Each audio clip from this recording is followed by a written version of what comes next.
Everybody, and welcome back to the channel. Today I'm going to bring you guys some Swordsoul.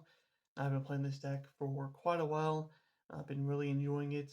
Took it to my local tournament and got first place. I think it was out of 12 people, so not the biggest turnout or anything like that, but it was a little bit more competitive than the last time I put a profile up that I topped with Ashened. So round one, really quickly, was a Tempai duel, so I will be having that on the channel as well.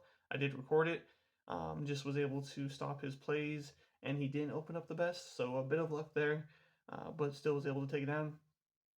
Then round two, I played against Snake Eyes Pierre.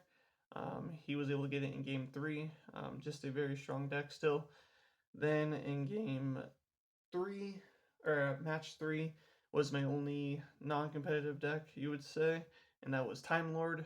Was able to get that 2-0, and then my last round was Yabel.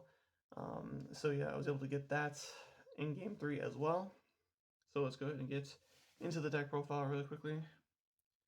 So of course, 3 Moye, the starter. You just reveal a worm to special a token, and then once used for a synchro summon, you get a draw. Then 3 of the long one. This one you reveal to discard a worm to special summon. Very nice. And then if it's used for a synchro summon, it burns for 1200. Then, of course, the 2 Taya. This just banishes the worm to special summon a token. Then when sent to the graveyard as synchro material, you get to send a worm, so you can get your 10 plays going. Very nice. Then 2 Incredible Ecclesias. This just helps when your opponent goes first. Special summon it, tribute it to special summon a Swordsoul monster. Usually Moye, but if you have Moye, I usually go for Taya. Then for the Tenny package, we got 3 Ashuna. Just you can banish from the graveyard or hand if you control a normal monster and special summon a Tenny. And then if you control only normal monsters, you can special summon Ashuna, or if you have no monsters as well. Then next we got 2 of the Vishuda. This one is really nice. I have considered it bumping it up to 3, but 2 is fine for right now. Basically, you can banish from graveyard or hand if you control a normal monster to return one of your opponent's cards to the hand. It does target, so keep that in mind. And to round off the normal summon and special summon monsters of the deck, we got the Adhara, a nice level 1 tuner. You can use Ashuna or Vishuda to go into an 8, very nice. And then just 3 of the hand trap monsters, and that is 3 Ash Blossom and Joy Spring. I have considered putting in Valor just for not only to stop the opponent, but cross-out Designator as well. I get hit with Valor a lot, and I'm always usually in a bad spot because of it. So I might be making room for Valor. 3 of the Swordsoul Emergence, the Searcher for the deck.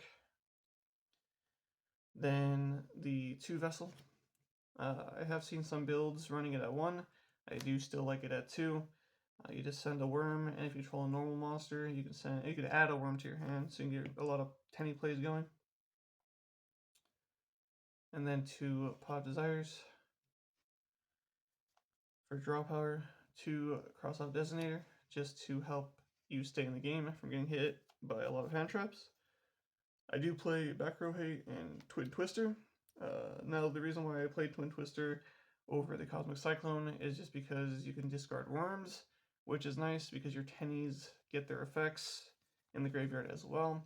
And being able to pop that extra spell or trap is sometimes very useful. For the 1-ofs, we got the Summit, Dragon Circle, and the one Called by the Grave. Then moving on to traps really quickly, we got 3 Infinite Impermanence, just again to slow down the opponent. I do still run 2 Solemn Strikes. You don't see this card too often, but it comes in so clutch a lot of the time. I've also considered bumping it up to 3, but right now 2 is fine. Then 1 Blackout. Now I don't currently have Protos. I do need to buy one. which I'll probably have in the next deck profile that I do for this specific archetype. But definitely put that in. It's a very strong card. It's going to just help you win more for sure. For the extra deck, really quickly, we still got the one Yazi. Hardly ever make it, but it's always nice to have it as an option. Then we got the one Baxia. Now, if anything, I'd replace the one Yazi for another Baxia, just because Baxia comes in super clutch. Then two Grandmaster, just a nice negate and a search. And then I'm trying out one Cyphering Lord Omega. Hardly ever go into it, so another card that I gotta mess with. And one that I definitely am not running, I'm gonna be running in the future, as the one Pack Bit. I decided to try it out. Never go into it, and it's just not the best for this specific archetype. So I'll probably be replacing these two with a different Synchro Monster or an SP Little Knight when I get a chance.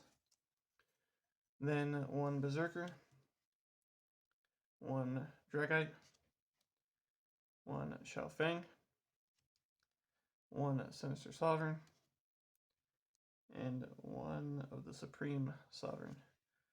Very strong. That's the 10 I usually go into. Just being able to burn multiple times is just a bit too good. And then for the last links, we got two Monk, pretty standard, one of the Shaman, and one Unicorn. Like I said, definitely want to put in some more links instead of those Synchro monsters. But yeah, hopefully this has helped you out in some way, get an idea of what to run. But again, definitely get Protos and change up a lot of those Synchros that just don't really help the deck at all. If you have access to powerful cards like the IP and stuff like that, definitely throw them in. But yeah, hopefully you guys did enjoy. And until next time, I'll see you guys later.